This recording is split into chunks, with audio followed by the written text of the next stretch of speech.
हाँ जी दोस्तों, very very very very good afternoon to all of you. स्वागत है आप सब लोगों का। A very good afternoon to all of you. कैसे हैं आप सारे? अर्णव, हर्ष, इशिता, अंजलि, चंदन, मंथन, अ वेरी गुड आफ्टरनून। मैं बहुत बढ़िया हूँ राइडर साहब, आप बताइए। Good afternoon Sharad, Bhumi, Kanai, Paramik, Sneha Prajapati, Anushka Sharma, Arnav, a very very very very very good afternoon to all of you. Anand Kothari ji, cat women, Himanshu, Himanshu Tiwari. Satya कह रहा है 4 मिनट लेट। तो बेटा मैंने कुछ पैसे लेके तो तुमसे कमिटमेंट किया नहीं है, मैं 4 मिनट लेट आऊं चाहे 40 मिनट लेट आऊं, ठीक है। A very very very very very very good afternoon to all of you. ये जितने भी कलाकार लोग हैं ना यहाँ पे, कि भाई सर आप 5 मिनट लेट हो गए, 10 मिनट, भाई मतलब ऐसे क्या खा लिया तुम्हारा? मतलब ऐसे मैं तुम्हारे को पेड क्लास पढ़ा रहा हूँ तो समझ में भी आता, तुम मेरे को बोलो अरे सर लेट हो रहा है। फोकट की क्लास है, यूट्यूब पे फ्री चल रही है। अपन बता रहे सर आज आप 5 मिनट लेट हो गए, 10 मिनट लेट हो गए। चलिए, a very good afternoon to all of you. स्वागत है आप सब लोगों का। आज दोस्तों हम सेल ऑफ गुड्स एक्ट का अपन ये करके लेंगे, सेल ऑफ गुड्स एक्ट के क्वेश्चंस अपन करके लेंगे। खन्ना जी को भी नमस्कार। सेल ऑफ गुड्स एक्ट में जितने भी नए नए क्वेश्चन हैं जो अब तक आपने प्रीवियस एग्जाम पेपर में नहीं किए होंगे, एमटीपी पे नहीं किए होंगे, आरटीपी पे नहीं किए होंगे एंड सो ऑन, बराबर है क्या? Sir ji I told you in just you should roast me and then eat me. अच्छा, नहीं आपके अलावा एक दो और थे, मैंने कहा यार 4-5 मिनट ऊपर नीचे हो जाता है तो बोले आज लेट हो गए हैं सर, इतना लेट हो गए हैं मेरे को, इसलिए मैंने आपको बोला। चलिए मेरी बात को सुनिएगा ध्यान से। हम सेल ऑफ गुड्स एक्ट के सारे नए क्वेश्चन करने वाले हैं। इस पे चारों यूनिट के मिक्स क्वेश्चन रहेंगे। ये क्वेश्चन ना आप एमटीपी आरटीपी पे देखेंगे, कुछ क्वेश्चन मैं अपने अर्जुन छाबड़ा ट्यूटोरियल के जो टेस्ट पे लेता था वो क्वेश्चन भी है, कुछ क्वेश्चंस मुझे जो लगते हैं अगर प्रीवियस एग्जाम के कराने हो तो करवाएंगे। 90% ऑफ द क्वेश्चन आपको सारे के सारे इसके अंदर न्यू मिलेंगे। सो दोस्तों बात को बिल्कुल ध्यान से सुनिएगा। Sir today my voice sounds very soft. अच्छा, लेट्स स्टार्ट दोस्तों, फटाफट शुरू करते हैं। क्या आप तैयार हैं? क्या हम शुरू कर सकते हैं? पेश करता हूं स्क्रीन में आपके सामने पहला सवाल, ध्यान से बात को सुनना, ठीक है। लिखता है भाई साहब एलिस है और बॉब है, ये एक वैल्यूएबल पेंटिंग रखे हुए हैं, दोनों के दोनों, बराबर है। एलिस है और बॉब है, दोनों के दोनों एक वैल्यूएबल पेंटिंग रखे हुए हैं। बॉब कहता है कि भाई मेरे को सेल कर दो, Bob agrees to sell his share. Bob कहता है भाई सुन एलिस भाई साहब, मेरी जो पेंटिंग है ना एलिस तू रख ले 5,000 रुपए में।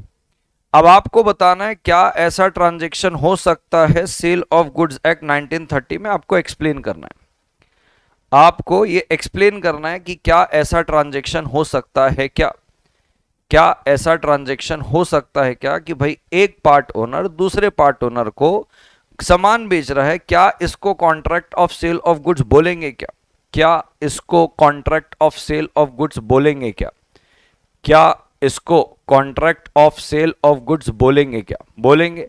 कैसे बोलेंगे? कौन से सेक्शन के तहत बोलेंगे? कि जब एक पार्ट ओनर दूसरे पार्ट ओनर को आधा अपना हिस्सा दे रहा है। बिल्कुल, बताइए कौन सा सेक्शन में? Sir section number 4 sub section number 1 इसकी बात करता है कि वन पार्ट ओनर और अनदर पार्ट ओनर के बीच में भी contract for sale of goods बन सकता है। बहुत बढ़िया, बहुत बढ़िया। इसका आंसर भी यही है, सेक्शन 4(1) का मैंने आपको रेफरेंस दिया हुआ है, ध्यान से बात को सुनिएगा एक ही सेकेंड। सो देखो, देखता है there may be a contract of sale between one part owner and another. Let's move on to the next question दोस्तों। एबीसी कॉर्पोरेशन है, एक मल्टीनेशनल कॉन्ग्लोमरेट है, वो एक बड़े कॉम्प्लेक्स इंटरनेशनल ट्रांजैक्शन में एंटर करती है XYZ लिमिटेड के साथ, ठीक है सर। XYZ लिमिटेड एक लीडिंग मैन्युफैक्चरर है, मशीन बनाती है खतरनाक। कौन? XYZ limited. एग्रीमेंट कहता है कि सेल होने वाला है highly customised industrial grade turbine generator, specially tailor made किया गया है किसकी रिक्वायरमेंट को देखते हुए? एबीसी कॉर्पोरेशन की रिक्वायरमेंट को देखते हुए। तो दोस्तों मैं बताना चाहता हूं एबीसी यहां पे जो है ये बायर है, और XYZ जो है ये सेलर है, ABC जो है ये हमारा जो है बायर है, और XYZ ये सेलर है। अब कहता है देखो, बहुत समय के बाद, आफ्टर मंथ्स ऑफ मैटिकुलस नेगोशिएशन, बहुत नेगोशिएशन हुए, डिजाइन कंसल्टेशन हुआ, दोनों पार्टी फाइनलाइज कर रही terms of agreement including the specification, price and delivery time, कि भाई क्या मशीन रहेगी, क्या प्राइस में रहेगा, and so on. Delivery time भी डिसाइड करते हैं। लेकिन डिलीवरी के कुछ समय पहले ही बहुत सारे ऐसे हादसे होते हैं जिससे डिलीवरी हैम्पर होती है, कुछ डैमेजेस होते हैं, जैसे कि लिखा हुआ है सीवर वेदर कंडीशन होती है, ट्रांसपोर्टेशन नेटवर्क एकदम डिस्टर्ब हो जाता है, बहुत ज़्यादा डिले होता है शिपमेंट में, जो कंपोनेंट्स लगते हैं टरबाइन जनरेटर को बनाने के लिए उसके सारे कंपोनेंट जो हैं वो डिले हो जाते हैं, ठीक है। For the assembly of the turbine generator subsequently while the shipment is in route, उसके बाद जब शिप आ रही थी तो भाई साहब वहां पे लहरों की वजह से नाव डूब गई, आपकी वेसल डूब गई, और जितने भी कंपोनेंट थे जो टरबाइन जनरेटर को बनाने के लिए लगते हैं वो सिंक हो गए, यानी कि डूब गए ओशियन पे। अब इसकी वजह से भाई साहब जो टरबाइन जनरेटर के कंपोनेंट्स हैं जो भी थे वो सब के सब डैमेज हो गए, तो अब टरबाइन जनरेटर तो नहीं बन पाएगा। आपको एग्जामिन करना है लॉस कौन बियर करेगा, एबीसी कॉर्पोरेशन बियर करेगा कि XYZ लिमिटेड ये आपके नुकसान बियर करेगा, बताएंगे फटाफट, ठीक है। सत्या जी कह रहे हैं sir perishing before sale but after agreement to sale. बेटा पेरिश वाला तो बात ही नहीं है, यहाँ पे कोई सब्जी भाजी दूध दही मक्खन थोड़ी है कि यहाँ पे पेरिश हो जाएगा। जो 404 है जो लिखे हैं destruction of goods after agreement to sale but before sale, exactly. जो परामानिक जी हैं, परामानिक जी कह रहे हैं सर एबीसी कॉर्पोरेशन बियर करेगा। अरे भाई साहब एबीसी कॉर्पोरेशन तो बायर है भाई साहब, बायर क्यों बियर करेगा, बायर क्यों बियर करेगा भाई साहब, बायर का क्या लेना देना है। अभी क्या ओनरशिप पास हुई थी, अभी क्या रिस्क पास हुआ था, नहीं हुआ था। ये सेक्शन 8 के अंदर कवर होता है जहां पे एग्रीमेंट टू सेल करते वक्त सारी चीजें बराबर है, but subsequently agreement to sale करने के बाद डिलीवरी के पहले गुड्स डैमेज हो रहा है, ना सेलर की कोई गलती है ना बायर की कोई गलती है, और अभी तक ओनरशिप पास नहीं हुई है। तो सबसे पहले तो एग्रीमेंट टू सेल है, हां सर है। उसके बाद क्या गुड्स डैमेज हुआ है, हां सर हुआ है। क्या सेलर की कोई गलती है, नहीं सर। क्या बायर की कोई गलती है, नहीं सर। क्या ओनरशिप जा चुकी है, नहीं सर। तो सेक्शन 8 कहता है इस प्रकार के एग्रीमेंट को अवॉइड किया जाएगा, और क्योंकि ओनरशिप पास नहीं हुई है तो ये जो व्यक्ति है XYZ लिमिटेड जो पर्सन है ये लायबल रहेगा, क्योंकि रिस्क तो अभी पास ही नहीं हुआ, और ये एग्रीमेंट सुपरवेनिंग इम्पॉसिबिलिटी की वजह से जो सब्सिक्वेंटली हुई उसकी वजह से ये एग्रीमेंट वॉइड हो गया। तो लॉस बियर करने वाला जो व्यक्ति रहेगा वो XYZ लिमिटेड रहेगा, ना कि ABC कॉर्पोरेशन। एवरीबॉडी, चलिए बहुत बढ़िया, जीवन में आगे बढ़ते हैं। आइए इसको आंसर करिएगा। Whether property in the goods passed in the following cases, इस केसेस पे प्रॉपर्टी पास होगी क्या। सबसे पहला, बी ऑफर कर रहा है फॉर अ स्पेसिफिक हॉर्स, यानी कि बी खरीदना चाह रहा है किसी हॉर्स को और कहता है मैं 20,000 रुपए उसके दूंगा। हॉर्स की डिलीवरी होगी 5 तारीख को और प्राइस पे किया जाएगा 1 फरवरी को, बराबर है क्या। आपको बताना है क्या ओनरशिप पास हो गई है, और अगर हुई है तो कौन से डेट को पास होगी, क्योंकि 20,000 रुपए का ऑफर किया, डिलीवरी 5 तारीख को होगी, प्राइस 1 तारीख को पे किया जाएगा। आपको बताना है क्या ओनरशिप पास हो गई है क्या, क्या ओनरशिप पास हो गई है क्या। कबीर जल्होत्रा कह रहे सर 5 जनवरी को ओनरशिप पास होगी, ठीक है। कैट वुमेन 5 जनवरी को बोल रही है, रिया भी 5 जनवरी को बोल रही है, जोशी भी 5 जनवरी को बोल रही है। इट डिड नॉट हैपन, चंदन कह रहा है ओनरशिप पास ही नहीं हुई है। फिफ्थ को when goods are in deliver state the property is transfer when the contract is made, agreement to sale ownership will pass on 1 फरवरी। मेरे प्यारे भाई और बहनों, मैं आपको इस पे 2 सेक्शन रिपीट करवाना चाहता हूं, एक सेक्शन नंबर 9 और एक सेक्शन नंबर सेक्शन नंबर 19 और एक सेक्शन नंबर 20। 19 बोलता है the time of passing of ownership, the time of passing of ownership, जो टाइम होता है ओनरशिप पास करने का उसके लिए आपको पार्टी का इंटेंट देखना पड़ता है कि वो कब पास करना चाह रहे हैं। इंटेंशन के लिए आपको terms of contract and circumstances of the case देखना होता है। अगर टर्म्स और सर्कमस्टांसेस से भी अगर आप इंटेंशन फिगर आउट नहीं कर पाते हैं तो आपको सेक्शन 20 से लेके सेक्शन 24 में जाना चाहिए। अब यहां पे जो सवाल है, यहां पे कहीं पे भी हम पार्टी का इंटेंट फिगर आउट नहीं कर पा रहे, तो सेक्शन नंबर 20 बोलता है अगर स्पेसिफिक गुड्स है, डिलीवरेबल स्टेट में है, तो ओनरशिप तभी पास हो जाती है जैसे ही कॉन्ट्रैक्ट बनता है। तो भाई साहब डिलीवरी 5 तारीख को होगी, इससे कोई लेना देना नहीं है। प्राइस आप 1 फरवरी को दोगे, इससे कोई लेना देना नहीं है। ओनरशिप पास होगी जब कॉन्ट्रैक्ट बनेगा। और कॉन्ट्रैक्ट कब बनेगा? सर बी ने स्पेसिफिक घोड़े के लिए 20,000 रुपए का ऑफर किया, सामने वाले ने जैसे ही एक्सेप्ट किया, ओनरशिप हो जाएगी पास। ना मेरे को डेट ऑफ डिलीवरी से कोई लेना देना है, ना मेरे को प्राइस से कोई लेना देना है। So ownership will get pass at the time when the contract is made. Am I right दोस्तों? Am I right ladies and gentleman, boys and girls? क्या मैं सही बोल रहा हूं? क्या मैं सही बोल रहा हूं? क्या मेरी बातें आप लोग को समझ में आ रही है? एवरीबॉडी, क्या यहां तक की चीजें समझ में आ रही है? अगर हाँ तो मैं मूव ऑन करता हूं। बी ऑर्डर करता है ए को, एक बोट बिल्डर है, कि भाई मेरे लिए बोट बना दे। जब तक बोट बनेगी बी पे करेगा ए को money time to time on account of price, समय समय में प्राइस पे करते जाएंगे। क्या ओनरशिप पास हो गई है? बी ऑर्डर कर रहा है ए को, सर ए कौन है? ए एक बोट बिल्डर है, उसको बोलता है बोट बना, जैसी जैसी बोट बनते जाएगी वैसे वैसे मैं तुझे पैसे देते जाऊंगा। क्या ओनरशिप पास हो चुकी है? 404 यहां पे कह रहे हैं कि ये हायर परचेज है। हायर परचेज का तो कोई लेना देना नहीं है। यहां पे बोल रहा है तू बोट बना, जैसे जैसे बनते जाएगी वैसे वैसे पे करते जाऊंगा। कोई हायर परचेज में गुड्स खरीद के थोड़ी लाया, सामने वाला गुड्स बना रहा है, उसको पैसे दे रहे हो।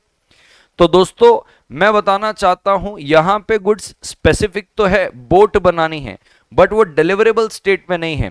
तो स्पेसिफिक गुड्स डिलीवरेबल स्टेट में नहीं है, तो पहले सेलर उसको डिलीवरेबल स्टेट में लाएगा और बायर को नोटिस देगा। जैसे ही नोटिस दिया तो ओनरशिप पास होती है। अभी तो ये डिलीवरेबल स्टेट में भी नहीं है। बहुत बढ़िया, जीवन में आगे चलते हैं। ए है, इसके पास कुछ क्वांटिटी ऑफ शुगर है which is more than 20 quintals, 20 quintal से ज्यादा है। वो कॉन्ट्रैक्ट कर रहा है कि बी को बेचेगा 10 क्विंटल उस पे से। आफ्टरवर्ड्स ए उसको 10 क्विंटल को सैक में पैक करता है, नोटिस देता है बी को कि रेडी है शुगर, और बी बोलता है कि मैं एज सुन एज पॉसिबल लेकर चले जाऊंगा। तो मेरी बात को ध्यान से समझना, ठीक है? मेरी बात को ध्यान से समझना। यहां पे 2 सेक्शन लगेंगे, एक सेक्शन नंबर 18 लगेगा और एक सेक्शन नंबर 23 या 24 लगेगा। बराबर है क्या? कि गुड्स असर्टेन्ड होने चाहिए। बराबर है, गुड्स असर्टेन्ड होने चाहिए। तो क्या गुड्स असर्टेन्ड हुए? हाँ सर 10 क्विंटल निकाला। ओके, क्या डिलीवरेबल स्टेट में? हाँ डिलीवरेबल स्टेट में। क्या अनकंडीशनली अप्रोप्रिएट किया? अनकंडीशनली अप्रोप्रिएट का मतलब ए ने बी को बोला सामान लेके जाओ, पैसे वैसे की कोई बात नहीं की। सेल का राइट, डिस्पोजल का राइट ए ने रिजर्व नहीं किया। ऐसा नहीं बोला पैसे देना उसके बाद लेके जाना। तो क्या राइट टू सेल रिजर्व किया? नहीं किया। क्या अनकंडीशनल एप्रोप्रिएशन था? हाँ। क्या बी की असेंट मिली? हाँ बी की असेंट मिली। बोले एज सुन एज पॉसिबल मैं लेकर चले जाऊंगा। ओनरशिप पास हो गई है। उस 10 क्विंटल शुगर का मालिक कौन बन चुका है? बी बन चुका है। बहुत बढ़िया। नेक्स्ट में आते हैं दोस्तों, बात को ध्यान से समझना, ये बड़ा अच्छा क्वेश्चन है, इसको थोड़ा सा ध्यान से समझिएगा, ठीक है? कहता है A offer to sell B a certain machine for ₹50,000। A offer कर रहा है बी, मैं एक मशीन तेरे को बेचूंगा 50,000 में। बी रिफ्यूज करता है। बी क्या करता है? रिफ्यूज करता है कि भाई मैं नहीं खरीदूंगा जब तक तू इसको बनवा कर नहीं देगा, जब तक ये रनिंग कंडीशन में नहीं आ जाए। जब तक रनिंग कंडीशन में नहीं आएगी तब तक मैं नहीं खरीदूंगा। ए रिप्लाई करता है B might take it to repair shop. बोले बी को बोलता है जा तो इसको रिपेयर शॉप में ले जा, उस पे काम करवा मशीन पे, ठीक है? और जो भी कॉस्ट ऑफ रिपेयर आएगा, ठीक है, तो जो भी कॉस्ट ऑफ रिपेयर आएगा 50,000 रुपए से उस कॉस्ट ऑफ रिपेयर को कट कर लेना। मान ले 10,000 रुपए लगा रिपेयरिंग में तो 40,000 देना, 20,000 रुपए लगा तो भाई तो 30,000 रुपए देना।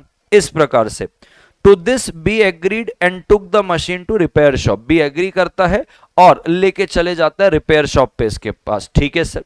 जब रिपेयर किया जा रहा था मशीन डिस्ट्रॉय हो गई, उस पर रिपेयरमैन का कोई डिफॉल्ट नहीं था, वो मशीन रिपेयर होते होते ही गई, डिस्ट्रॉय हो गई।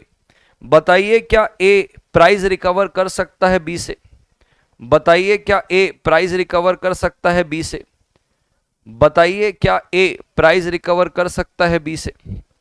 एवरीबॉडी, क्या ए प्राइस रिकवर कर सकता है बी से? आप थोड़ा जो भी आंसर बताएंगे हां और ना की जगह लॉजिक ज्यादा देंगे। हां और ना तो मोटा मोटा सबको समझ में आता है, मुद्दा आता है लिखने का कि लिखना कैसे करके। तो किस कारण से आप बोल रहे हो कि ए प्राइस रिकवर नहीं कर पाएगा बी से? लॉजिक लगा के, कॉमन सेंस लगा के तो सबको समझ में आ जाएगा कि हाँ सर मोटा मोटा ऐसा होने वाला है, बट ये मोटा मोटा ऐसा क्यों हो रहा है ये भी अपने को बताना है। स्नेहा जी कह रही है ओनरशिप ही पास हो गई है। वाह वाह वाह स्नेहा जी, बहुत बढ़िया। ओनरशिप कैसे पास हो जाएगी? ओनरशिप कैसे पास हो जाएगी? ओनरशिप कैसे पास हो जाएगी? Ownership is not still transferred, hitman कह रहे हैं ओनरशिप इज नॉट पास्ड। ठीक है, कौन कौन से सेक्शन लगेंगे ये बताइए, कौन कौन से सेक्शन लगेंगे ये बताइए। चंदन पूर्वे कह रहे हैं सेक्शन 26 लगेगा। सेक्शन 26 बोलता है जब तक प्रॉपर्टी पास नहीं हो जाती रिस्क सेलर का रहता है, ये सेक्शन 26 बोलता है। चलिए लगा दिए सेक्शन 26। और क्या लगाएंगे? और क्या लगाएंगे? उदय कपूर कह रहा है 19 और 20 लगा दो। भाई 20 का तो सवाल ही नहीं आता है, 19 भी का भी सवाल नहीं आता है एक प्रकार से यहां पे। चलिए एक जने सेक्शन 8 लगा दे रहे हैं। अनीता रावत जी 21 और 26 लगवा रही है। अनीता रावत जी का सेक्शन का पहचान अच्छा है, 21 और 26। चलिए एक एक करके चलते हैं। सबसे पहले तो इस पे 26 लगेगा। 26 कहता है भाई साहब रिस्क पासेस विद प्रॉपर्टी। जब तक प्रॉपर्टी पे रिस्क पास नहीं हो, मतलब प्रॉपर्टी जब तक पास नहीं हो, यानी कि ओनरशिप जब तक पास नहीं हुई, तब तक गुड्स पे जो भी नुकसान होगा, डैमेज होगा, वो सेलर का होगा। एक बार ओनरशिप पास हो गई तो वहां पे साथ साथ में रिस्क भी पास हो जाता है, यानी कि सामने वाले का। इस करंट परिस्थिति में क्या ओनरशिप पास हुई थी? बिल्कुल पास नहीं हुई थी सर। क्यों? क्योंकि बात बड़ी क्लियर है सर, रिपेयर होगा पहले, रिपेयर होने के बाद रनिंग कंडीशन में आएगा, उसके बाद ओनरशिप जाने वाली बात थी सर। तो जब ये रिपेयर हो रही थी तो ही डिस्ट्रॉय हो गई, तो बात तो बड़ी क्लियर है सर। यहां पे रिस्क अभी तक पास नहीं हुआ, प्रॉपर्टी अभी तक पास नहीं हुई, तो मालिक तो आज भी ए ही है, पहली बात। दूसरी बात, सेक्शन नंबर 21 बोलता है कि गुड्स अगर डिलीवरेबल स्टेट में नहीं है तो ओनरशिप कब पास होगी? पहले वो डिलीवरेबल स्टेट में आएगी, बायर को नोटिस मिलेगा, उसके बाद ओनरशिप जाएगी। तो सवाल बड़ा क्लियर था, जवाब भी आप लोगों ने, बहुत लोगों ने अच्छा दिया है कि भाई एक तो आपका सेक्शन नंबर 21 लगेगा और एक आपका सेक्शन नंबर 26 लगेगा। सीधी सी बात है, no, A can not recover the price from B since the property in the goods is not pass to B, the risk was still with A and A must bear the loss of the destroyed machine. बहुत बढ़िया। चलिए ये भी बहुत जबरदस्त question है, आइए इसको देखते हैं। टॉम नाम का एक व्यक्ति है, एक एमेट्योर फोटोग्राफर है। सर क्या मतलब होता है इसका? जिसके पास कोई बहुत ज्यादा समझ नहीं है, नया है, नौसिखिया है, नौसिखिया, बराबर है क्या? नौसिखिया है, बात को ध्यान से समझिएगा। वो विजिट करता है local electronic store to purchase a camera for capturing high quality wild life photograph, बराबर है क्या? नौसिखिया फोटोग्राफर है, कैमरा खरीदने के लिए जाता है, वाइल्ड लाइफ फोटोग्राफी करना है उसको during his upcoming safari trip, अपनी अपकमिंग सफारी ट्रिप के लिए। ये एक्सप्लिसिटली इन्फॉर्म करता है सेल्स पर्सन को, अलग से बोलता है कि भाई मेरे को कैमरा दे, बढ़िया जूम होना चाहिए, रैपिड ऑटो फोकस खिंच खिंच खिंच खिंच खिंच खिंच खिंच खिंच करके कैमरा में फोटो खिंचाना चाहिए, फास्ट मूविंग एनिमल जो वाइल्ड में है वो कैप्चर होना चाहिए। अब based on sales person expertise, sales person को एक्सपर्ट मानते हुए टॉम ने परचेस किया कैमरा जो कि रिकमेंड किया गया स्टोर के द्वारा वाइल्ड लाइफ फोटोग्राफी के लिए। बहुत बढ़िया सर, वो वाला उसने खरीद लिया, बहुत बढ़िया सर, खरीद लिया। आगे क्या होगा? कहता है how ever during safari trip, safari trip में क्या होता है, टॉम को समझ में आता है कि कैमरे का ऑटो फंक्शन तो बहुत स्लो है और बहुत ज्यादा क्या है, अनरिलायबल है, तो बड़ा चैलेंजिंग हो रहा है क्लियर इमेज कैप्चर करने के लिए। फ्रस्ट्रेट हो गया वो, कैप्चर तो हो ही नहीं रहा क्लियर कुछ भी। तो टॉम आपकी एडवाइस मांग रहा है कि भाई बताओ सेल ऑफ गुड्स एक्ट के अंदर मेरे पास क्या अधिकार है। जैसा कैमरा मैंने मांगा था मुझे वैसा तो मिला नहीं है, तो सेल ऑफ गुड्स एक्ट के अंदर टॉम के पास क्या अधिकार है, आपको ये सारी बातें बतानी है। फटाफट बताएंगे क्या क्या अधिकार है, कौन कौन से सेक्शन इसके अंदर लगेंगे। एक जने कह रहे सेक्शन 12 लगेगा। सेक्शन 12 में तो भाई क्या ही है, सेक्शन 12 में आपका कंडीशन और वारंटी बता रहा है, बराबर है क्या। सेल बाय डिस्क्रिप्शन एक जने कह रही है और साथ में सेक्शन 16 भी लगा दे रही है स्नेहा जी। हिमांशु जी कह रहे रेपुडिएट कर देंगे। Sale by sample as well as by description, quality as to fitness, section 15 कैसे लगेगा सत्या जी। रिया जी कह रही है ही कैन रिसाइंड और क्लेम डैमेजेस। क्यों, गुड्स रिजेक्ट नहीं कर सकता, सिर्फ रिसाइंड और डैमेज ही करेगा, गुड्स कौन रिजेक्ट करेगा।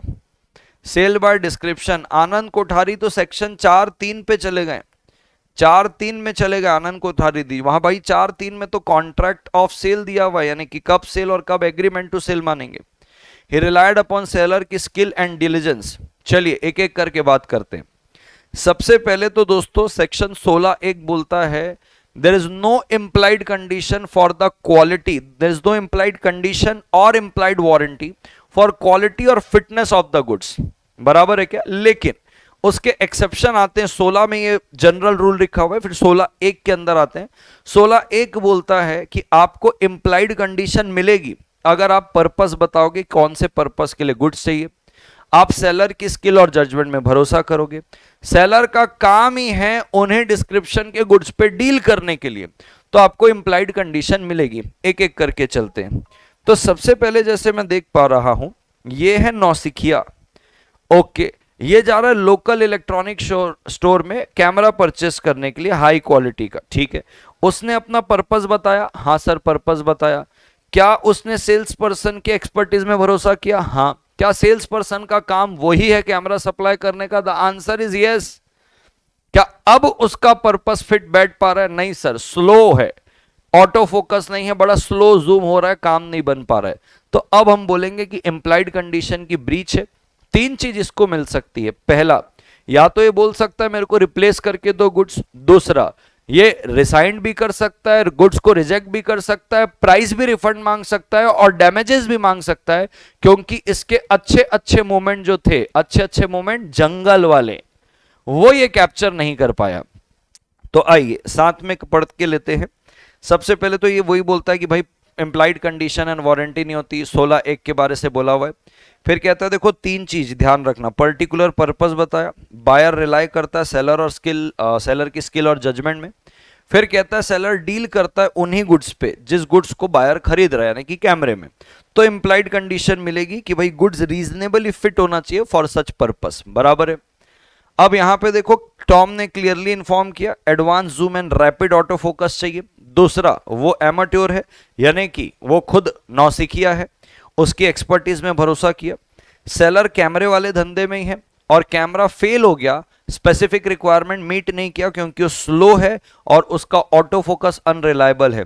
तो 16(1) के हिसाब से इंप्लाइड कंडीशन रहेगी, गुड्स भी रिजेक्ट होगा, प्राइस भी रिफंड होगा, आप रिप्लेसमेंट भी मांग सकते हो डिपेंडिंग ऑन द सर्कमस्टांसेस कि वो आपको क्या दे रहा है। इस पे एक चीज और ऐड हो जाएगी, अगर आपको नुकसान हुआ इस चीज से तो आप डैमेज भी मांग सकते हो, क्योंकि ये इंप्लाइड कंडीशन की ब्रीच है, क्योंकि ये इंप्लाइड कंडीशन की ब्रीच है। साथ में हो everybody, ladies and gentleman, boys and girls, यहां तक की चीजें क्लियर है, यहां तक की चीजें क्लियर है, ठीक है। उदय कह रहा है सर इसमें ऑर्डिनरी डिलीजेंस अगर करता तो पता नहीं लग जाता, बट क्वेश्चन उस कॉन्टेक्स्ट पे पूछा ही नहीं है कि ऑर्डिनरी डिलीजेंस करना है नहीं करना है, एक्टिव कंसीलमेंट हुआ है नहीं हुआ है, ऐसा कुछ भी नहीं है, ठीक है। चलिए बात को बिल्कुल ध्यान से समझना। स्नेहा जी कह रही कि यहाँ पे डिस्क्रिप्शन क्यों नहीं आएगा, बेटा डिस्क्रिप्शन के लिए क्या था यहाँ पे, बता तेरे हिसाब से बता, डिस्क्रिप्शन के लिए यहाँ पे क्या है। कुछ भी चीज यहाँ पे दिख रही है यहाँ पे डिस्क्रिप्शन लगेगा, कहीं पे भी। सेल्स पर्सन को बोल रहा है मेरे को advance zoom capability auto focus वाला कैप्चर चाहिए, वो तो अपनी शर्तें बता रहा है, वो तो अपने रिक्वायरमेंट्स बता रहा है, कहां है इधर डिस्क्रिप्शन, कहीं डिस्क्रिप्शन नहीं है, ठीक है। चलिए जीवन में आगे बढ़ते हैं फटाफट। ये होने के बाद मैं आपको लेके चलता हूं बहुत बेहतरीन बेहतरीन क्वेश्चन में। जस्ट अ मोमेंट दोस्तों, हाँ इधर आइएगा भाई साहब, ये एक सवाल है बिल्कुल ध्यान से समझना। लिखता देखो ए है, ए ने अपना पियानो बी को दिया है हायर पे। Now this is something hire purchase वाला क्वेश्चन, और लिखता है इसमें कि अगर B regularly 36 month, B regularly pay करेगा 36 मंथली इंस्टॉलमेंट, तो piano shall become his property. B को बोला भाई 36 मंथली इंस्टॉलमेंट है, रेगुलर पेमेंट करना, रेगुलर पेमेंट करेगा तो ये जो प्रॉपर्टी है ये पियानो तेरा हो जाएगा, ठीक है। B can terminate the hire at any time and return the piano to A, यही तो हायर परचेस की खासियत होती, जब चाहे तब आप कर सकते हो। एंड नीड नॉट पे एनी मोर, आपको जब चाहे वापस कर देना और पे करने की जरूरत नहीं है। आफ्टर पेइंग फ्यू इंस्टॉलमेंट, कुछ इंस्टॉलमेंट पे करता है कौन, कौन पे करता है कुछ इंस्टॉलमेंट? बी भाई साहब पे करते हैं, सॉरी ए भाई साहब पे करते हैं, नहीं बी को देते हैं क्योंकि बी ले रहा है। बी कुछ इंस्टॉलमेंट पे करता है और बी प्लेज कर देता है पियानो किसको? सी को, गिरवी रख देता है, कुछ लोन ले लेता है। ए लीगल एक्शन लेता है सी के खिलाफ और कहता है भाई साहब पियानो वापस करो। एडवाइस करिए क्या ए सक्सेसफुल होगा सी से पियानो वापस लेने के लिए? एडवाइस करिए क्या ए सक्सेसफुल होगा बी से सॉरी सी से पियानो वापस लेने के लिए? आई होप आपको क्वेश्चन समझ में आ गया है। बेटर टाइटल टू सी, अर्णव कह रहा है सर सी को बेटर टाइटल मिलेगा। DIY बोल रहा है नहीं हो पाएगा। आरजी कह रही है या कह रहा है yes he will, yes because he does not have good title. A will succeed because property will pass only on last installment and pledge is not valid. Ownership not passed to B. Yes, B is only Bailey. No sir, 30 section 30 subsection 2 लगेगा, एक जने कह रहे हैं। No because ownership transferred to B on payment of last installment. Jack Sparrow कह रहे हैं higher purchase. No sir, A only advise B. No sir, if it is a bonus then you won't get it. कुछ भी गणेश जी कुछ भी। Yes because B can not pledge, A can not sue. Yes yes no no सब चल रहा है। पहली बात तो भाई साहब यहां पे सेक्शन, यहां पे सेक्शन की अगर बात करूं तो ऐसा सच कोई सेक्शन लगने वाला नहीं है, हायर परचेज की चीज है। हायर परचेज में क्या होता है, जैसे बी ने हायर परचेज में लिया, बी ओनर तब बनेगा जब वो लास्ट इंस्टॉलमेंट पे करेगा। लास्ट इंस्टॉलमेंट पे करते वो मालिक बनेगा, अभी वो मालिक नहीं है। अब क्योंकि वो मालिक नहीं है, मालिक नहीं है तो भाई सी को भी मालिक नहीं बना सकता। No one can pass better title than what he himself has. Are you getting my point? अब आप लोग का जो कहना है कि इस पे एक बच्चा आ रहा था सेक्शन 30 सबसेक्शन नंबर 2 लगेगा बोल के, भाई साहब कैसे लगेगा section 30 subsection number 2? Specific exception है सेक्शन नंबर 27 के, बहुत सारे स्पेसिफिक एक्सेप्शन हैं, जिसपे एक मर्केंटाइल एजेंट वाला है, दूसरा जॉइंट ओनर वाला है, तीसरा आपका sale by person under position of voidable contract वाला है, बायर सेलर ऑलरेडी सेल कर चुका है फिर भी गुड्स बेच रहा है, तो वो स्पेसिफिक एक्सेप्शन है। कहीं पे भी हायर परचेज वाली स्कीम नहीं दी गई है।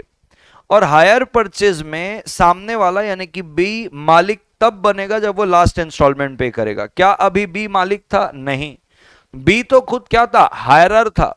तो सी भी क्या बनेगा? हायरर बनेगा। जब बी के पास ओनरशिप नहीं है तो सी के पास भी नहीं रहने वाली है। तो आइए, hire purchase is a contract जहां पे ओनर ऑफ गुड्स अलाउ करता है, जैसे ए ने अलाउ किया बी को, भाई लेके जा इसको। Owner gets hire charges in instalment, यानी कि ए को हायर चार्जेस मिलेंगे इंस्टॉलमेंट में, और जो हायर परचेजर है वो ओनर बनेगा after payment of last instalment. Thus it is a bailment with an option to buy, क्योंकि बेलमेंट ही है ना, आप ओनरशिप तो दे नहीं रहे हो, आप तो पोजीशन दे रहे हो, पोजीशन दे रहे हो, बेलमेंट कर रहे हो with an option to buy, कि खरीदना होगा तो खरीद लेना, नहीं तो वापस कर देना, ठीक है। Hire purchase is only a bailey of goods taken on hire purchase until the payment of stipulated number of installment. Hire purchaser के पास ऑप्शन होता है टर्मिनेट कर दो, ये पढ़ चुके हैं। थर्ड पार्टी को कोई टाइटल नहीं मिलेगा सिंस द हायरर के पास कोई टाइटल नहीं है। तो देखो, in the instant case A could recover piano from C since B had no right to place the piano because he was not its owner, he had the possession only under a hire purchase agreement. So B had the option to buy piano, 36 instalment पे करने के बाद, and he was not under legal obligation to purchase the piano. Everybody, क्या तुम मेरे साथ हो दोस्तों? क्या तुम मेरे साथ हो दोस्तों? क्या यहां तक की चीजें हो गई है? एवरीबॉडी, लेडीज एंड जेंटलमैन, क्या यहां तक की चीजें हो गई है? बहुत बढ़िया। मैं जीवन में आगे बढ़ता हूं। बहुत सारे मेरे पास ऐसे क्वेश्चन हैं जो मेरे को ऐसा लगता है कि आप इन सारे क्वेश्चन से बहुत ऊपर उठ चुके हो, बराबर है क्या? इसलिए मैं ये सारे क्वेश्चंस आपको नहीं कराता हूं, क्योंकि आप बहुत अच्छे से जाने समझे हुए हो सारे क्वेश्चन को, तो सिर्फ नए नए करा रहा हूं, ठीक है? चलिए, बात को बिल्कुल ध्यान से समझना। अब लिखता है, ए नाम का एक कस्टमर है, वो जाता है बी के पास। बी कौन है? घोड़ों पे डील करता है, तुगड़ुक तुगड़ुक पे डील करता है, और उसको बोलता है भाई साहब मेरे को एक हेल्दी घोड़ा चाहिए। बी पॉइंट आउट करता है, देखो ये घोड़ा एकदम हेल्दी है, और साथ साथ में बी इसको इन्फॉर्म करता है कि ये जो घोड़ा है ना 40 किलोमीटर प्रति घंटे की रफ्तार से भागेगा। ए बड़ा खुश हो जाता है, बोले वाह यार 40 किलोमीटर प्रति घंटे से भागेगा, तो घोड़ा खरीद लेता है ए। बाद में पता चलता है ए को कि भाई चलो हेल्दी तो अपनी जगह है, बट 20 किलोमीटर प्रति घंटे की रफ्तार से ही बस भाग पाता है, मेरे को तो 40 किलोमीटर बोला गया था। अब ए चाहता है कि मैं घोड़े को रिजेक्ट करूं, मेरे को पैसे वापस मिल जाए। आपको ए को एडवाइस करना है, क्या ए घोड़ा वापस ले सकता है क्या? आपको एडवाइस करना है, ए घोड़ा वापस ले सकता है क्या? आपको एडवाइस करना है, मतलब एक घोड़ा वापस ले सकता का मतलब एक घोड़ा वापस करके पैसा ले सकता है क्या? आपको एडवाइस करना है, क्या ए जो है घोड़ा वापस करके, रिजेक्ट करके पैसे वापस ले सकता है क्या? सब मना कर रहे हैं, मना कर रहे हैं, मना कर रहे हैं, no sir, no sir, no sir, no sir, no sir, A can not reject the horse as the goods were according to the description. अरे भाई डिस्क्रिप्शन कहां से आया? डिस्क्रिप्शन कहां से आया भाई? ठीक है, he can not reject, he can only claim damages as it is a breach of warranty. ठीक है भाई सब, चलो एक तो भाई ये बात बड़ी क्लियर है, हमको चाहिए था भैया हेल्दी घोड़ा। चलो इसको मान लेते हैं, एक बार का डिस्क्रिप्शन है कि हेल्दी हॉर्स बोला, क्या घोड़ा हेल्दी है? हाँ सर घोड़ा हेल्दी है। अब ये जो रिक्वायरमेंट दूसरी वाली जो इसने बताई बी ने कि 40 किलोमीटर प्रति घंटे की रफ्तार से भागेगा, क्या ए को इस 40 किलोमीटर प्रति घंटे की रफ्तार से भागने वाला घोड़ा चाहिए था कि उसको हेल्दी घोड़ा चाहिए था? सर हेल्दी घोड़ा चाहिए था सर ए को। तो क्या घोड़ा हेल्दी है? The answer is yes. क्या कंडीशन पूरी हो गई जिसके लिए आपने घोड़ा खरीदा था? The answer is yes. तो अब वो 40 किलोमीटर प्रति घंटे भागता है, ये तुम्हारी कंडीशन थोड़ी थी, ये तुम्हारी मेन शर्त थोड़ी थी, ये तुम्हारी मेन शर्त से कोलेट्रल शर्त थी, संबंधित शर्त थी, संबंधित शर्त उससे संबंध रखती कि हेल्दी तो है ही, साथ साथ में 40 किलोमीटर प्रति घंटे से भागता है। तो अब 40 किलोमीटर प्रति घंटे नहीं बैठा तो ये वारंटी की ब्रीच है, ये कंडीशन की ब्रीच नहीं है। और जब वारंटी की ब्रीच होती है तो आप गुड्स रिजेक्ट करके प्राइस रिफंड नहीं करवा सकते, यहां पे मात्र और मात्र आप डैमेज ही क्लेम कर पाओगे। ठीक है, चलिए तो सेक्शन नंबर 12 के हिसाब से 10 A can not reject the goods on this ground. बहुत बढ़िया, जीवन में आगे बढ़ते हैं दोस्तों फटाफट। चलिए ये क्वेश्चन को देखिएगा। ए एडवर्टाइज करता है अपनी कार को बेचने के लिए, कार का नाम है Herald convertible white 1961 model vintage car है।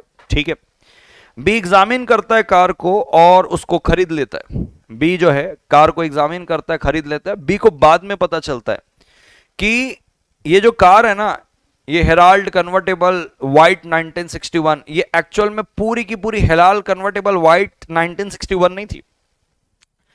आधा हिस्सा इसका हेराल्ड कन्वर्टेबल व्हाइट 1961 मॉडल था और आधा हिस्सा इससे भी पुराना मॉडल का था। वेल्डिंग करके दोनों कार को आधा आधा जोड़ा गया था। Where is the other part was of old model. ठीक है, अदर पार्ट जो है वो ओल्ड मॉडल का है। एडवाइस करिए बी को whether B could reject the goods as per the sale of goods act 1930। B को एडवाइस करिए क्या बी रिजेक्ट कर सकता है क्या? ठीक है, क्या बी इसको रिजेक्ट कर सकता है क्या? क्या बी इसको रिजेक्ट कर सकता है क्या? Yes, he can reject because sale by description, because of sale by description can reject. ठीक है, no mister can't because he has already examined. Okay, yes, he can reject the car. ठीक है, एक point बड़ा अच्छा आया कि sir उसने एग्जामिन किया था करके, देखो फटाफट देखो।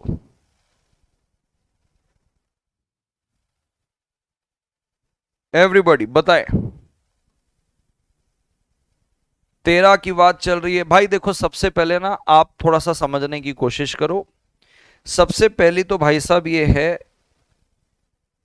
सेल बाय डिस्क्रिप्शन, पूरा का पूरा यहां पे डिस्क्रिप्शन है। Herald convertible white 1961। अब बी ने जब एग्जामिन किया कार को और खरीदा, तो अब भाई एग्जामिन कर रहे तो ये थोड़ी पता चलेगा कि वेल्डिंग हुआ हुआ है, उसके ऊपर पुट्टी पेंट वेंट सब हो जाता है, वो लेटेंट था। बाद में उसने डिस्कवर किया कि दो हिस्सों में कार है, आधा हिस्सा 1961 का है, उसका उससे भी पुराना है। यानी कि आपने जो डिस्क्राइब किया हेराल्ड कन्वर्टेबल व्हाइट 1961 मॉडल, ये पूरा का पूरा आपके डिस्क्रिप्शन को करस्पॉन्ड कर ही नहीं रहा, क्योंकि आधा 1961 के पहले का है और आधा 1961 का है। तो सेल बाय डिस्क्रिप्शन के अंदर एक इंप्लाइड कंडीशन होती है that the good shall correspond with the description. आपका गुड्स करस्पॉन्ड नहीं कर रहा, आपका गुड्स आधा ही करस्पॉन्ड कर रहा है डिस्क्रिप्शन के साथ। आपकी implied condition section number 15 sale by description की ब्रीच है, और जब कंडीशन की ब्रीच होती है कॉन्ट्रैक्ट रेपुडिएट, गुड्स रिजेक्ट और प्राइस भी रिफंड मिला जाता है। सेक्शन नंबर 15 रहेगा ये, section 15। So in this case, although B has examined the car, but he relied upon the description given by the seller. क्यों? वो definitely latent था, तो भले एग्जामिन किया लेकिन लेटेंट डिफेक्ट था, नहीं दिखा, उसने भरोसा भी किया उसके ऊपर। किसके ऊपर? बी के ऊपर भरोसा किया। ऑल्दो बी एग्जामिन, किसके ऊपर भरोसा किया? ए के ऊपर भरोसा किया, लेटेंट डिफेक्ट था, तो भाई साहब यहां पे आपका रिजेक्ट होगा, गुड्स प्राइस रिफंड मिलेगा। ठीक है, चलिए इसको देखिएगा ध्यान से। A bought hessian cloth from B, एक प्रकार का क्लॉथ है ये, बी से लाया है, और बी एक क्लॉथ मर्चेंट ही है, बी का काम ही है कपड़े बेचने का। वो क्लॉथ जो है वो जनरली यूज होता है पैकिंग पर्पस के लिए। आपने देखा होगा सैक टाइप का रहता है, एकदम ऐसे कड़ा कड़ा बैग रहता है, ठीक है। It was found that due to unusual smell, उससे कुछ बांस आ रही थी, तो इस कपड़े को अनफिट माना गया। फूड के स्टफ इस पे पैक नहीं किए जा सकते, हालांकि इसमें बाकी सारी चीजें पैक हो सकती है, बट उस पर एक स्मेल आ रही थी, तो उस पे से खाने पीने की चीज हम पैक नहीं कर पा रहे। ए रिजेक्ट करना चाहता है क्लॉथ को ऑन द ग्राउंड, क्योंकि भाई ये अनफिट है, इस पे मैं खाना वाना अगर पैक करूंगा तो पूरे खाने को बांस मार देगा ये। एडवाइस करिए ए को, क्या वो रिजेक्ट कर सकता है इस क्लॉथ को और अपने पैसे वापस मांग सकता है क्या? एडवाइस करिए, क्या ए जो है वो गुड्स को रिजेक्ट करके अपने प्राइस वापस मांग सकता है क्या? क्या गुड्स को रिजेक्ट करके पैसे वापस मांग सकता है क्या? Everybody, ladies and gentleman, boys and girls, मांग सकता है। प्रियंका राणा यहां पे भी 16-1 लगा रही है, बहुत अच्छा कर रही है। प्रियंका नहीं है, वो प्रियंक राणा है, ठीक है। कबीर जलहोत्रा भी 16 बोल रहा है। कैट वुमेन आई है, नाम कैट वुमेन है, डीपी में लड़का है। भाई साहब क्या करना चाह रहे हो? Tanisha Singh, no he not tell the purpose of the good. Mohammad Zahir Khan no कह रहे, no main purpose of food packing. तो भाई साहब देखो बड़ी सीधी सी बात है, जब किसी एक गुड्स के अनेक यूज होते हैं तो आपको आपका पर्टिकुलर पर्पस बताना होता है। सेक्शन 61 सीधा बोलता है भाई कोई इंप्लाइड कंडीशन नहीं मिलेगी क्वालिटी और फिटनेस के लिए, लेकिन मिल जाएगी इंप्लाइड कंडीशन अगर आप 3 शर्तें बताओगे। पहला, आप सेलर को पर्पस बताओ, सेलर की स्किल और जजमेंट में भरोसा करो। सेलर का काम ही वही होना चाहिए कि वो उसी डिस्क्रिप्शन ऑफ गुड्स में डील करता है, तो क्या सेलर उसी पे डील कर रहा है? हाँ सर, क्लॉथ मर्चेंट है, बराबर है क्या? लेकिन क्या आपने उसको पर्पस बताया? अपना पर्पस तो आपने बताया नहीं, पर्पस तो आपने बताया नहीं, तो उसके ऊपर रिलाय करने की कोई बात ही नहीं आती है। तो सीधी सी बात है, सेक्शन 61 लगेगा। और यहां पे A was not allowed to reject, क्योंकि उसने डिस्क्लोज ही नहीं किया purpose at the time of buying this cloth. बराबर है क्या? बहुत बढ़िया सर, जीवन में आगे बढ़ते हैं, फटाफट आगे बढ़ते हैं। कुछ ही क्वेश्चंस बचे होंगे जो मुझे भी कराने हैं, बाकी तो ये जितने भी नए नए क्वेश्चंस थे मेरे पास मैंने पूरा पिटारा आपके पास खाली कर दिया है। Let's see if there is any other question.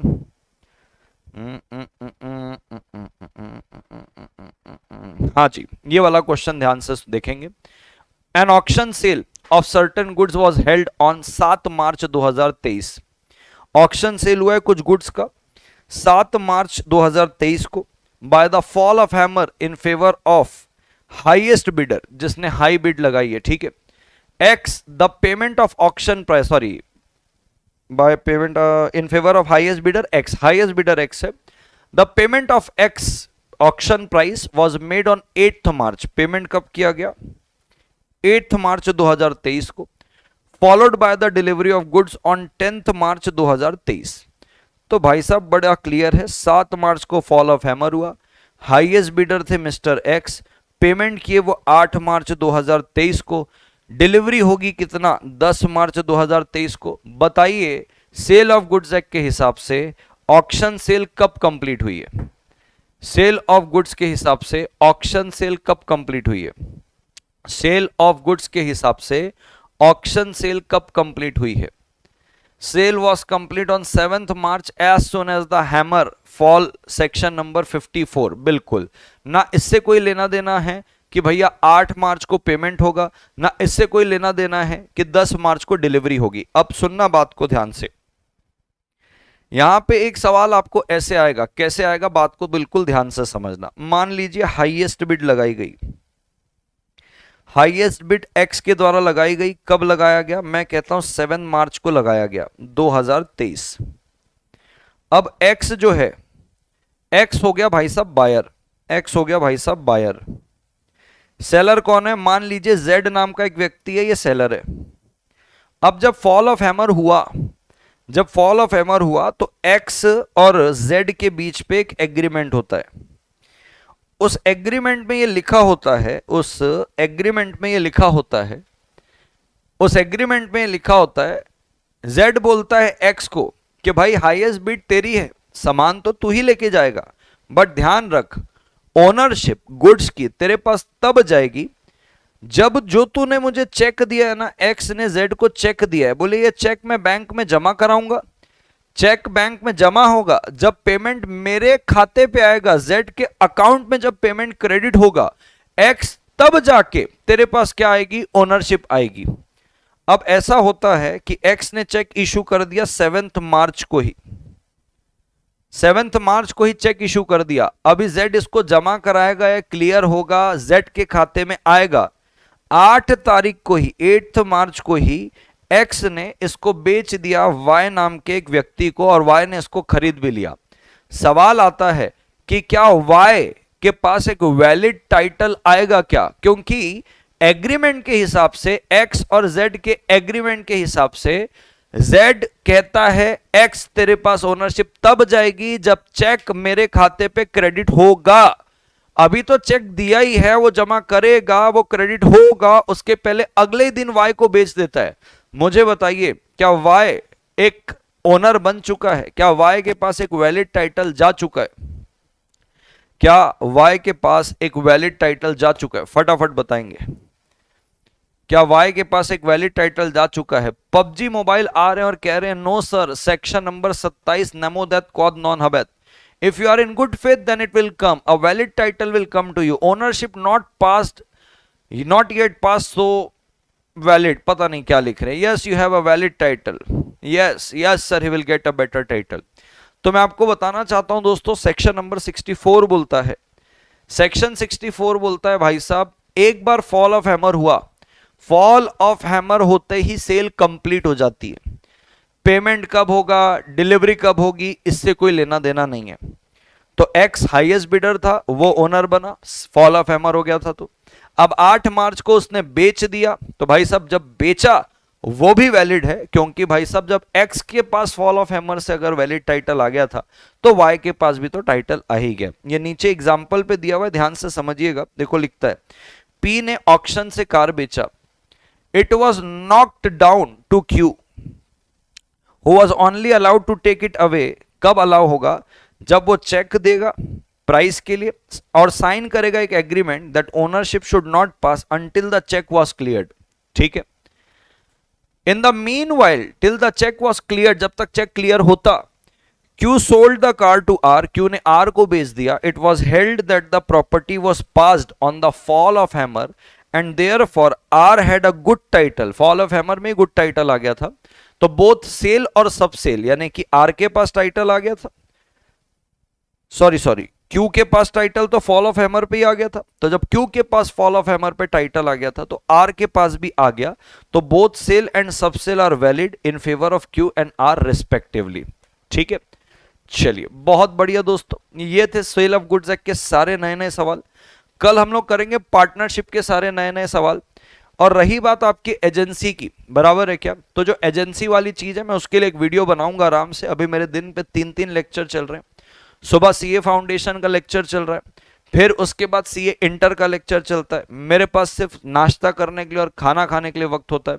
फिर खाना खाने के बाद आपका लेक्चर होता है, फिर उसके बाद थोड़े रिसर्च के लिए टाइम रहता है एंड सो ऑन. तो मैं एक समय निकाल के आपको एजेंसी के लिए एक वीडियो बना के दूंगा कि हाँ भाई इस दिन हम लाइव लेंगे एजेंसी को और उसको पूरा खून पे अपन उतार के लेंगे. आपको भी अपना वादा पूरा करना है. वीडियो नहीं भाई साहब, लाइव लूंगा मैं. आपको भी अपना वादा पूरा करना है. 2000 लोग अपने पास लाइव जुड़ने चाहिए, बराबर है क्या. 2000 लोग हमारे पास लाइव जुड़ने चाहिए. मैं वीडियो बना के बताऊंगा कि किस दिन मैं लाइव आके एजेंसी पूरा आपको इंजेक्शन करवा के खून पे उतरवा दूंगा. ठीक है, चलिए thank you thank you thank you thank you thank you so much all of you. ठीक है, thank you so much all of you. क्या आपकी कुछ और सेवा मैं कर सकता हूं? अगर हाँ तो प्लीज कमेंट में बताएं. अगर ना तो इजाजत दीजिए, जाते जाते लाइक कीजिए सेशन को. हम कल मिलेंगे और पार्टनरशिप के सारे नए नए क्वेश्चन करेंगे. ठीक है, पार्टनरशिप के सारे नए नए क्वेश्चन करेंगे. बढ़िया, जितने नए नए क्वेश्चन आप देख पा रहे हैं, पार्टनरशिप के भी ऐसे नए क्वेश्चन है मेरे पास, कंपनीज एक्ट के भी नए क्वेश्चन रहेंगे मेरे पास, नेगोशिएबल के भी नए क्वेश्चन रहेंगे मेरे पास. ठीक है, चलिए. आयुष कह रहे sir in the auction sale the seller expressly said that the ownership amount will be credited, so will you consider the fall of hammer in this? बिल्कुल भाई साहब, क्योंकि सेक्शन 64 बोलता है ऑक्शन के केस पे सेल कंप्लीट हो जाती है, फॉल ऑफ हैमर पे पैसा कब मिल रहा है, डिलीवरी कब हो रही है, इससे कोई लेना देना नहीं है. क्वेश्चन आपको घुमाने के लिए दिया था. सुन लिया हूं आयुष जी, आपकी बात सुन लिया हूं, आप ही का रिप्लाई कर रहा हूं. ठीक है, चलिए. Sir last 3 unit of ICA, पहले अपन एजेंसी से शुरू करेंगे. एजेंसी में अगर अपने पास 2000 बच्चे आते हैं, मैं फिर बाकी का भी कर लूंगा. फिर 2000 आते हैं, फिर बाकी का भी कर लूंगा. इंपैक्ट क्रिएट होना चाहिए बस. बहुत सारे बच्चे आते जाएंगे, अपन बहुत सारा करके लेंगे. ठीक है. जीत कह रहे thank you so much sir ji, I have also done my work. By the way I have made two people buy the course. Now the foundation BB virtual class of the whole 4 subject of September batch. Okay Jeet भाई साहब, आपकी commission fix है, आप 7 करोड़ रुपए जीत चुके. ठीक है, चलिए दोस्तों, thank you so much all of you. Take care, bye bye. कल मिलेंगे, पार्टनरशिप के सारे नए क्वेश्चन करेंगे. Take care, bye bye.